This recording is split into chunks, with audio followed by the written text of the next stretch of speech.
Struck by awe, we stood looking upon a slumbering monster, razor-sharp teeth and scales forged from metal and wood.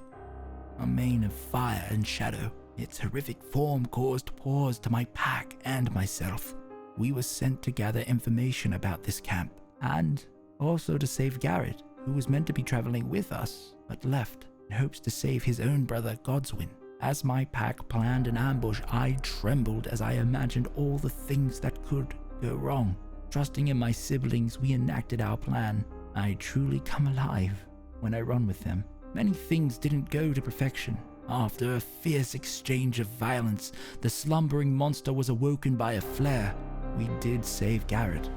However, I was turned to stone after a draconic creature I was engaged with exploded after being hit with magical darts.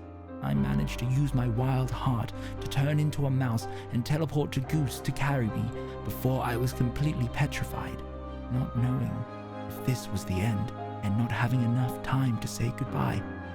I decided that I would leave them with something familiar to remember me by. I came to soon after, the effects luckily being temporary. The monster shifted and searched below Lyndon's magical safe space as we discussed what had happened and what we were going to do next. During these heated exchanges, we saw a woman who said that she carried the orders from the voice of Tarkesis and would be bringing them to Vogler.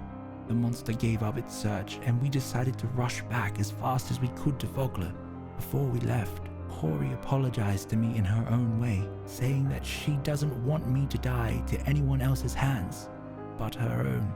It's perhaps the sweetest thing that she's ever said to me. Led by Junie, we arrived in Vogler. There we discovered that they already knew about the dangers on their borders. When we entered Vogler, its peoples were holding an assembly at the tavern to decide what to do next. Leading this conversation was its most prominent figures like Becklin, Mayor Raven, and Lord Gerber. Lord Gerber wanted to stay while my siblings disagreed, warning that doing so would lead to unnecessary death and destruction.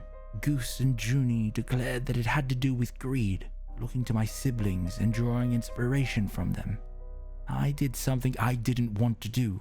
I intended to use my influence that I had garnered from my healing. I hoped to save lives and make my siblings proud. I'm not one for addressing large crowds. I'm still finding my voice even among my kin.